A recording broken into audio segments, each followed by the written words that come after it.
Hello, bienvenue à la 6e page où on discute lecture façon book club.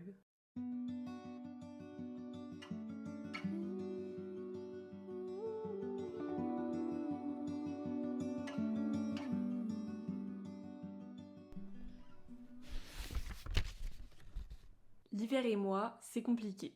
Je vais pas m'étendre sur le sujet parce que j'étais déjà bien assez grognon la dernière fois que j'en ai parlé dans mon dernier épisode sur les idées de cadeaux de Noël pour lecteurs. Et comme je ne peux rien au fait qu'en hiver il fait froid, moche, sombre et que les arbres sont tout nus, je fais ce qui est en mon pouvoir pour essayer de le vivre le mieux possible. Et à défaut d'être capable d'hiberner, je me concocte donc une petite pile de livres à lire. Alors au programme, de bonnes sagas de fantasy, de la jeunesse, des romances de Noël, parce qu'il en faut bien quelques-unes entre deux téléfilms, un soupçon de frisson et d'enquête, et plein d'autres choses. J'espère donc que cette liste me garantira un hiver assez serein et vous permettra de peut-être trouver des idées de livres à ajouter à votre wishlist, voire sous votre sapin. Et on commence avec ma lecture en cours, qui n'est autre que Danser d'Astrid Héliard, qui est publié en brochet chez Mercure de France et en poche chez Folio. Il s'agit d'un roman choral dans lequel on va suivre 3 adolescents dans leur intégration à l'Opéra de Paris pour devenir danseurs. J'en suis environ à la moitié. Pour le moment, je suis un peu mitigée. Il y a quelques petites choses qui me dérangent, mais je pense que c'est parce qu'on est à la première personne à chaque chapitre. Et malheureusement, il y a quelques personnages, enfin il y en a un surtout, avec lequel j'ai un petit peu du mal à... Enfin, en tout cas, les premiers chapitres m'ont pas mal dérangé sur certains aspects de sa personnalité, et surtout sur un manque de bienveillance. Mais j'ai l'impression que ça commence à changer un petit peu, donc bon, faut voir en fait c'est là où les personnages vont être amenés, comment ils vont évoluer, et c'est vraiment ça qui va déterminer si ça va être une bonne lecture ou non. Mais en ce moment, j'aime bien lire des livres autour de la danse, j'aimerais bien m'inscrire à la danse classique, et aussi parce que j'aimerais faire un épisode sur la danse, enfin où je sélectionne comme ça plusieurs livres. Donc à voir s'il fera partie de cette sélection. Et on continue avec la première romance de Noël, qui est The Holidays de Brittany Cherry. Je n'ai jamais lu, je crois, de livre de cette autrice qui est très connue. Et c'est publié en brochet chez Hugo Roman. Je sais pas si c'est vraiment nécessaire de résumer les romances de Noël, c'est un peu toujours les mêmes... pas les mêmes histoires, mais bon, les mêmes schémas qui reviennent. Tout ce que je sais, c'est qu'on suit une femme qui cherche désespérément un mec pour passer les fêtes. Elle enchaîne un peu les rendez-vous et elle fait ça toujours dans le même restaurant. Alors j'ai pas trop compris si elle travaillait dedans ou juste si elle y allait. En tout cas, le patron de ce restaurant commence à en avoir un petit peu marre de la voir tout le temps débouler avec ses conquêtes et l'invite petit à petit à aller faire ses rendez-vous foireux ailleurs. Et donc on est sur le fameux restaurateur grincheux qui veut plus trop entendre parler de Noël ni d'amour, etc. Donc ça peut être très sympa à voir si je le découvre cette année ou pas, parce qu'il y en a aussi d'autres qui m'attendent et qui me font peut-être un peu plus envie pour le coup.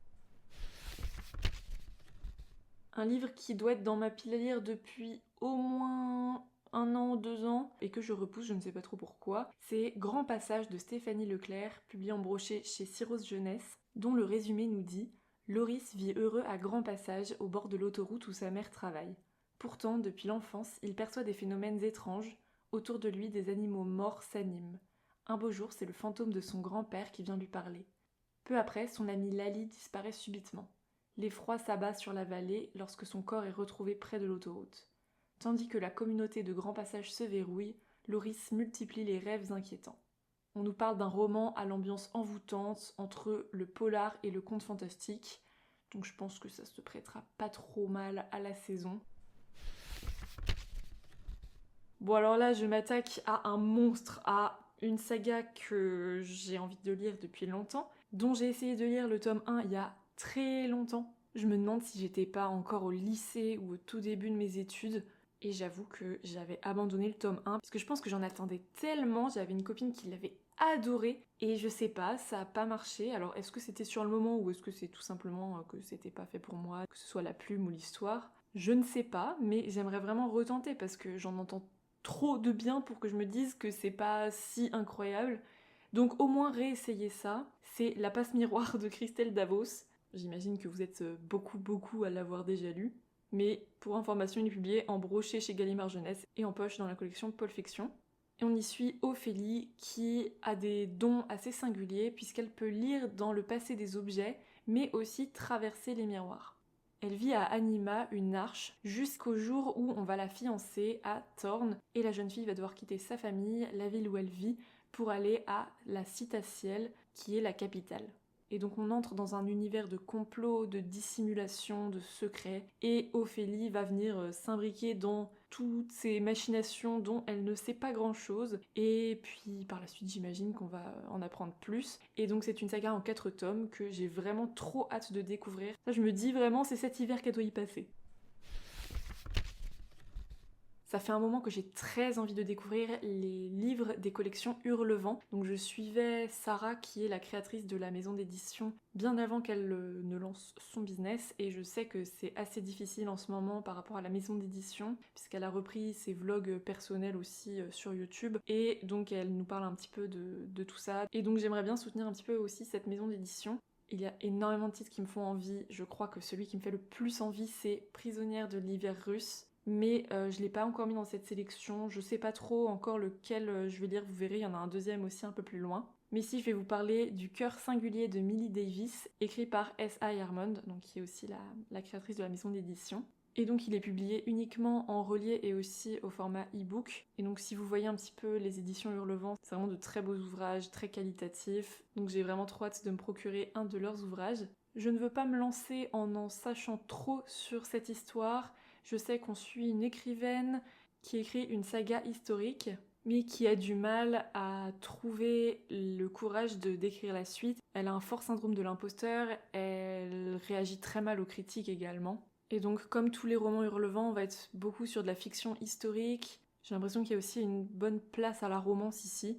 Donc, à voir ce que ça donnera, mais j'ai trop hâte de découvrir que ce soit celui-ci ou un autre de cette maison d'édition. Ensuite, une saga qui me fait un peu peur parce que ce sont des énormes pavés, c'est Le goût du bonheur de Marie Laberge, et c'est publié en brochet chez Boréal et d'Immédiat et en poche chez Pocket. Et la raison pour laquelle je veux absolument découvrir cette saga tant que je suis encore au Québec, c'est que ça se passe même dans la ville de Québec, là où je vis actuellement. Et donc on va suivre comme ça, au cours des 3 tomes, les enfants d'une famille qui vivent à Québec dans les années 1930. Alors j'ai vraiment super hâte de découvrir ce que ça pouvait être la vie ici en 1930, puisque si j'ai lu des livres qui se passent au Québec, c'était pas forcément dans ces périodes-là, et j'en connais assez peu donc sur cette période, et j'aimerais voir aussi si ça parle un petit peu de l'hiver, puisqu'à mon avis c'était encore autre chose. Donc voilà, faut juste que je me lance, mais je crois que le tome 1 il doit faire 900 pages, enfin quelque chose comme ça, donc pour quelque chose qui est pas de la fantasy, c'est toujours un peu tendu, j'ai peur qu'il y ait des longueurs, et pourtant je pense qu'il est vraiment très bien. J'ai une copine qui me l'a beaucoup recommandé aussi, donc voilà, faut juste que je m'y mette, mais c'est vrai qu'à chaque fois que je passe devant à la bibliothèque, il me fait un peu peur. Bon, ça c'est la saga qui me fait hésiter, je sais jamais. Est-ce que je la garde dans ma pile à lire? Est-ce que tant pis, je me dis je la lirai jamais? Parce qu'il y a vraiment beaucoup de tomes. Je crois qu'il y a 9 ou 10 tomes qui s'appellent comme ça, tome 1, tome 2, etc. Mais il y a aussi également plein de 8.5, bon, bref, un joyeux bordel. Il s'agit de Gardien des cités perdues de Shannon Messenger, qui est publié en brochet et le tome 1 en relié magnifique chez Lumen et en poche chez PKJ. C'est une saga jeunesse, donc j'avoue espérer y retrouver un petit peu ce qu'on pourrait trouver comme réconfort dans les sagas du type Iwilan, Harry Potter, etc. Et en même temps j'ai un peu peur parce que je sais qu'il y a des tomes qui sont quand même réputés comme vraiment moins bons, donc j'ai pas envie que ça s'essouffle avec le temps, et en même temps ça me fait envie et je pense que ça peut être vraiment un beau moment de réconfort. À voir, mais en tout cas si je la commence j'aimerais que ce soit cet hiver, histoire de vraiment passer un trop bon moment cosy là. Enfin, j'aime trop la fantasy jeunesse pour ça. Je n'ai clairement pas lu autant de livres sur les sorcières que je le pensais en automne, et c'est pourquoi j'aimerais en lire au moins un qui, en plus je pense, va vraiment bien avec la saison. C'est Cœur de sorcière de Geneviève Gornichek, publié en brochet et relié chez Sabran et en poche chez PAL. Je ne connaissais pas cette maison d'édition, PAL. Et c'est l'histoire d'une sorcière, d'une femme qui est condamnée à l'anéantissement pour avoir refusé de partager ses secrets avec Odin, le roi des dieux nordiques. Mais elle parvient à échapper sans cesse à la mort. À chaque fois qu'on la tue, elle perd cependant sa mémoire et son cœur. On est donc dans une histoire qui parle de mythologie nordique, j'imagine qu'elle est très présente, c'est ce dont j'ai l'impression en tout cas. J'ai hâte de voir ce que va nous réserver le destin de cette sorcière et comment vont se mêler sa quête personnelle avec les différents dieux. Voilà, j'ai trop hâte de découvrir cette histoire, vraiment je pense que ça va être très très intéressant. Puis il y a un livre qui m'appelle vraiment en ce moment, c'est Migration de Charlotte McConaghy, publié en brochet chez J.C. Lattès et en poche chez Le Livre de Poche. C'est un récit d'aventure survivaliste, une sorte de quête qui visiblement nous serre le cœur, autant de beauté que de désespoir. Donc grosse ambiance, mais je pense que ça va être trop trop intéressant. On y suit Franny Stone qui a du mal à se fixer puisqu'elle a perdu de nombreuses pertes et aujourd'hui elle suit les marées, les oiseaux pour essayer de trouver un petit peu sa place dans le monde. Mais lorsque la nature sauvage qu'elle aime tant menace de disparaître, elle n'arrive plus à errer sans destination et va se mettre un objectif en tête, trouver la dernière volée de sterne arctique au Groenland et la suivre dans sa migration. Elle va convaincre un capitaine de la prendre à bord de son bateau et on va suivre ainsi son voyage à la poursuite des sternes. Et donc ça va parler énormément d'environnement, c'est visiblement une ode au vivant, mais aussi un roman qui va parler de culpabilité de l'espèce humaine. On enchaîne avec une petite duologie young adult de fantasy qui est La ville sans vent d'Éléonore de Villepoix, qu'on peut retrouver chez Hachette Romans en brochet et en poche chez Le Livre de Poche Jeunesse. À 19 ans, Lastianax termine sa formation de mage et s'attend à devoir gravir un à un les échelons du pouvoir, quand le mystérieux meurtre de son mentor le propulse au plus haut niveau d'Hyperborée. Son chemin, semé d'embûches politiques, va croiser celui d'Arca, une jeune guerrière à peine arrivée en ville et dotée d'un certain talent pour se sortir de situations périlleuses. Ça tombe bien, elle a aussi tendance à les déclencher. Lui recherche l'assassin de son maître, elle le père qu'elle n'a jamais connu, lui a un avenir, elle un passé. Pour déjouer les complots qui menacent la ville sans vent, ils vont devoir s'apprivoiser. Voilà, je découvre le résumé en même temps que vous. Je ne l'avais jamais lu, mais ça a l'air vraiment sympa. Même si on va pas se mentir, ils ont des noms à coucher dehors. Ce qui est bien, c'est que c'est une duologie, donc je trouve ça assez abordable de se lancer là-dedans. Donc ça, potentiellement, ça passera cet hiver. Ce titre-là, j'ai tellement hâte de le lire. C'est Encabané de Gabrielle Fito-Shiba, qui est une autrice québécoise, et donc j'essaye quand même de lire pas mal d'auteurs québécois tant que je suis ici. Il est publié chez Le Mot et le Reste en brochet et en poche chez Folio. On y retrouve Anouk qui quitte son confortable appartement de Montréal pour aller s'isoler dans un refuge forestier au Kamouraska.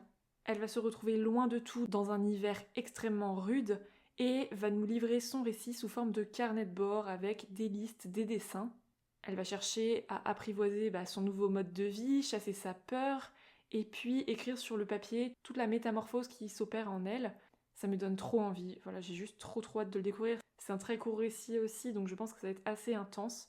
J'ai vu qu'il y avait 2 autres tomes, mais je sais pas si c'est juste dans la même lignée ou si c'est la suite, à voir. Mais on en reparlera très certainement. On repasse sur du jeunesse avec April et le dernier ours d'Anna Gold, publié en brochet chez Seuil Jeunesse. J'avais lu de la même autrice et de la même collection Rio et la baleine perdue. Ça avait été une bonne lecture, assez sympa, qui m'est pas restée trop en tête j'avoue. Mais voilà, je voulais rester un petit peu dans cette idée de lire des livres jeunesse qui s'intéressent à l'écologie. Donc là, typiquement, ça parle beaucoup de protection des espèces. Ici, April a perdu sa maman, son père qui est climatologue s'est réfugié donc dans le travail, jusqu'au jour où ils partent vivre sur une île déserte du cercle polaire, et la fillette va espérer qu'ils aient enfin du temps à passer ensemble, mais son papa est finalement encore plus occupé qu'avant, et April se sent plus seule que jamais. Puis un jour, elle découvre la présence à l'autre bout de l'île d'un ours polaire qui est blessé, affamé, perdu, et on assiste à la construction de cette incroyable amitié qui va être assez intense, assez extraordinaire, et qui pourrait changer beaucoup de choses dans la vie d'April. Bon, celui-là, je le mets pas dans la catégorie romance de Noël, puisque romance, d'accord, mais c'est déjà réglé ça, on est au tome 3.5, donc en fait c'est une courte nouvelle à la suite des 3 premiers tomes d'Ivy Wild d'Hélène Harper, et donc on est sur une nouvelle qui tourne autour de Noël. Je ne sais pas de quoi ça parle, puisque c'est la suite des aventures d'Ivy Wild, qui est une héroïne, pas héroïne, que j'adore. Je vous en ai déjà parlé, mais vraiment la sorcière de la flemme, c'est-à-dire qu'elle a la flemme de tout, mais de tout. Et pourtant, elle est super intelligente, et au final, sa flemme fait que c'est un génie, puisqu'elle trouve tous les subterfuges pour optimiser son temps, ses déplacements. Voilà, en gros, ce qu'elle fait, c'est le moins pour le plus, et elle essaye juste de vivre sa vie pépouse, mais il lui arrive tout le temps des galères. C'est très drôle, vraiment, c'est très très drôle. Son chat est à mourir de rire. Je vous conseille tellement cette saga, c'est juste pour passer un moment de détente pure. Donc vraiment, je vous recommande de lire ça. Et puis, je suis un peu triste de finir cette saga, mais heureusement, voilà, ils ont fait un petit tome, une petite nouvelle supplémentaire. Ça, c'est quand même très cool. Bon, celui-là, j'hésite parce que je crois que ça fait très longtemps que je le mets à chaque fois dans mes piles à lire et qu'il est jamais prioritaire. C'est Aurora Squad d'Amy Kaufman et de Jay Christophe, publié en brochet et en poche chez Casterman. Et je pense que c'est surtout lié au fait que je lis très peu science-fiction. Il y a eu une période où j'en ai lu un peu, vraiment j'ai découvert ça et je me suis dit mais c'est vachement bien en fait. Enfin j'avais pas du tout cette vision de la science-fiction et j'avais vraiment beaucoup aimé avec les Becky Chambers. Mais je sais pas, j'ai du mal à y aller. Cet automne j'avais aussi mis un livre de science-fiction que j'ai pas lu. Donc voilà, je me suis mis là en me disant que j'espère en avoir envie à un moment, mais c'est vrai que j'ai du mal à y aller, je sais pas pourquoi. Je pense que c'est un manque d'habitude, tout simplement. C'est une biologie qui se passe en 2380 dans l'espace. J'en sais pas grand chose d'autre, voilà, c'est du space opéra, comme on dit dans le jargon. J'ai le résumé sous les yeux et ça a l'air quand même un peu barré, donc à voir. Mais n'hésitez pas à m'envoyer un message ou à commenter si vous l'avez lu et que vous l'avez aimé, juste pour me motiver un petit peu. Bon, là c'est pour Noël, mais c'est pas une romance. C'est Cozy Christmas Mystery de Karine Pitocchi, qu'on peut retrouver chez Robert Laffont. On nous dit que c'est le début d'une série de Cozy Mystery avec une héroïne à la Bridget Jones. Il m'en faut pas tellement plus. J'adore les Cozy Mystery. Depuis que j'ai lu Les Détectives du Yorkshire, vraiment je recherche. Mais en fait, j'ai l'impression que j'ai commencé par la meilleure saga, donc ça va être compliqué de trouver quelque chose d'aussi bon après ça. Mais je me dis, petite ambiance de Noël, ça peut être très sympa. Puis Bridget Jones, j'adore l'idée. J'aimerais continuer la saga Lokudenko, pour laquelle j'ai eu un énorme coup de cœur. J'ai déjà prévu de vous faire un épisode uniquement sur cette saga quand je l'aurai terminée. J'avais vu la série il y a un an à peu près, j'avais adoré, mais vraiment adoré. Ils l'ont annulée, ce qui est une honte internationale. Et donc je me suis dit, je vais lire les romans.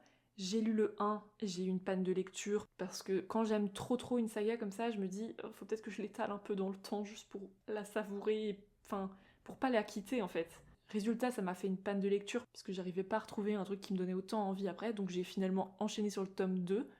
Et depuis, voilà, j'ai le tome 3 qui m'attend. J'ai très envie d'y aller, mais j'ose pas trop non plus parce que le tome 5 n'est pas traduit. Je ne sais pas s'ils ont prévu de le faire, mais en tout cas, c'est pas annoncé, donc à mon avis, ça sera dans vraiment longtemps si c'est le cas. Alors je pourrais le lire en anglais, le problème c'est que je suis pas bilingue, donc ça va, je me débrouille et je comprends bien, mais quand même, j'ai peur de passer à côté de subtilités. Autre chose non négligeable, c'est le niveau de langage. Il y a quand même beaucoup de vocabulaire que je pense pas nécessairement avoir en anglais. En plus, c'est quand même du paranormal, enfin fantasy, puisqu'on est vraiment sur des chasseurs de fantômes à Londres. J'ai peur de pas tout comprendre, mais vraiment, je vous invite tellement à regarder la série et à découvrir les livres, ils sont géniaux. Je vais pas plus en parler, mais j'ai fait une énorme chronique que j'ai mise sur Instagram dans mon avant-dernier post et aussi dans mon lien Babelio que vous pourrez retrouver sur toutes les plateformes. Alors j'étais mi-fière, mi-honteuse au moment de publier cette chronique, mais bon, après, elle est marrante. Et puis j'espère que ça vous donnera envie de le lire. Alors là, c'est le mystère, c'est-à-dire que j'ai un trou dans mon dossier, là, dans mon fichier avec les noms des romans, qui s'appelle Romance de l'Avent, et je ne sais pas encore ce que je lis, tout simplement parce que j'ai ma maman qui vient me rendre visite, qui doit m'amener une romance de l'Avent. J'en avais sélectionné 3, elle m'en a choisi une, mais je ne sais pas laquelle c'est.